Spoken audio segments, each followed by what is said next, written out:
For several months now, I think there's been a prevailing wisdom that the top three wide receivers in the 2017 NFL Draft, in some particular order, are Mike Williams, Corey Davis, and John Ross. And in fact, I think a lot of people rank them that way. Now, some put Corey Davis number one, some will put John Ross number two. Well, those are usually the three guys you hear the most about. And, before I really started paying closer attention to him, and I was just watching the games, and to me, there's sometimes a difference between watching the games and actually going back and watching the film and watching the individual player more closely on a play in, play out, game in, game out basis. I kind of agreed with that assessment. And I said, wow, this guy could potentially be a big play threat. He can make things happen. He's a weapon. But then as I watched him more closely, I said, yeah, he's not a top three wide receiver in this draft class to me. And in fact, I think he's been somewhat massively overrated. And I'm going to explain why. Now, in terms of when you pop in the film and you watch John Ross, the first thing that stands out is the athletic package. Explosive quickness. He has elite NFL wide receiver quickness. He's probably the quickest or second quickest wide receiver in this entire draft class. He might be the quickest. He can get off the ball and get off the ball in a hurry. And then once he gets off the ball and gets off the ball in a hurry, he stays off the ball in a hurry. This dude can absolutely fly. He has the ability to beat just about any NFL corner deep, let alone all the college corners he beat deep in 2016. He can absolutely fly. So with that quickness and with that speed, he is always the type of guy that can be a big play threat. He technically can be a guy that could be a home run threat each and every single play that's thrown to him, each and every single time that he's on the field. He absolutely can be. I envision him as a guy, and I saw it at Washington 2016. I thought it got decent separation. Not necessarily because of the smoothness of his route running, because frankly, that's going to have to get better at the NFL level. His route tree's limited, and the routes that he does run, I think he could run them a lot better. But he's so quick and he's so fast that sometimes that's enough for him to get by. It really is. And, it's understandable you didn't have to work on a lot of those things in the past because you just didn't need to because you were able to coast by on so many other things. But come NFL season, baby, that's not going to fly. He's got to be able to expand his game. But a guy like him is always going to have a chance to stick because of that elite quickness and that elite speed. And I look at the intangibles of this kid and I see, while granted, he only really had one true year of top level production. This is a guy that to me is clearly a hard worker, especially based off of some of the physical adversity and injuries he's had to deal with throughout his career at Washington. He got himself back in 2016, got himself back in a big way. He has tremendous ability as a kick returner. He would add more value if he could become a punt returner because the punt returner is much more important in today's NFL than the kick returner. But you can envision him being a guy that could have an impact in both areas. He seems to be relatively clean off the field. And again, he's a true home run threat type of guy. He's actually, frankly, surprisingly, to be a pretty good red zone threat for a guy that's all of like 6 foot. He's a better red zone target than he's probably given credit for. So I love a lot of the intangibles about this kid too. But there are just so many concerns for me about his story in terms of his career and how it's played out, and his physical package in terms of his size and his weight, and other areas of his game that really make me wonder just how effective he's going to be at the NFL level. And some of this may be because some of the wide receivers with physical packages similar to his in recent years in the draft haven't played quite as well or been quite as good as he hoped him to be. Maybe that's part of it too. I don't know. But you look at him first, his size. He's not the biggest dude, and he definitely could add some weight on his frame, and he's going to need to. So there's going to be some concerns about durability on top of all of the numerous concerns about durability and being able to stay healthy that he already has. His hands are mediocre at best.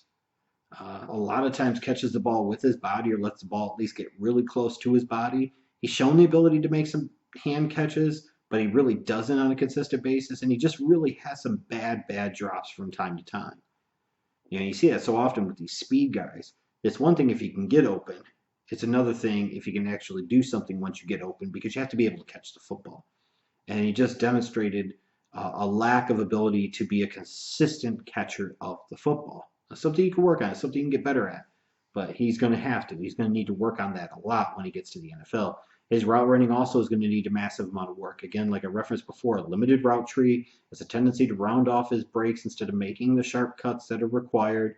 Sometimes he gives up on balls instead of fully running under them. That's a little bit concerning because there are times you're like, if you would have put in just a little bit more effort, you could have got there. You could have gotten that catch too. So as good as his numbers were in Washington in 2016, frankly, they could have been a whole lot better. And they just weren't because sometimes he just didn't complete the route, didn't complete the play. He's also got somewhat limited catch radius. He has a tendency, like I said, to let the ball get into his body. Also, he when he is down the field, sometimes he attempts to run under the ball instead of sometimes just making more athletic play and going up and getting it, which I think can affect his effectiveness in terms of where you can actually throw the football to him. You have to be a little more precise with your accuracy throwing to him down the field because he's not going to win a ton of jump ball situations. He doesn't do a great job, I think, of adjusting back to the football. But the number one concern about John Ross and his game and his ability to translate as a player to the NFL level has to come with durability. You just look at some of the injuries and the locations in the body in which he's had them. For a speed guy like him, I think it's incredible that in 2016, all the knee injuries and shit that he's had, he was able to be as explosive as he is. Again, I think that has to speak to his work ethic and how much he hammered away at physical therapy and rehab, because mere mortal men don't do that. But my God, you're talking about a dude with a torn meniscus in 2014, had microfracture surgery after 2014.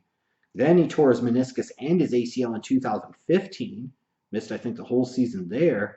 So multiple knee injuries, that lack of size combining as well to really make you pause with concern about whether he's always going to have to be a guy that struggles to stay healthy and stay on the field.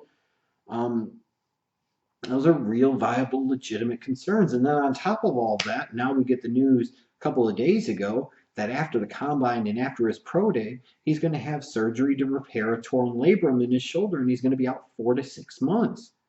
So now it's all the knee injuries. Now he's hurting his freaking shoulder.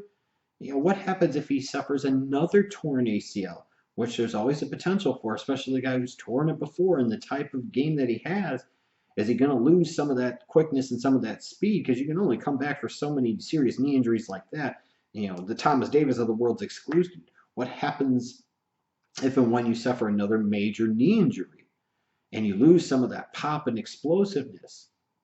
In particular, if you don't refine and improve some of the other areas of your game, you're looking at a guy that might be out of the league because his calling card isn't his calling card anymore, and he didn't bother to learn some of the other finer points and nuances of playing wide receiver at the NFL level.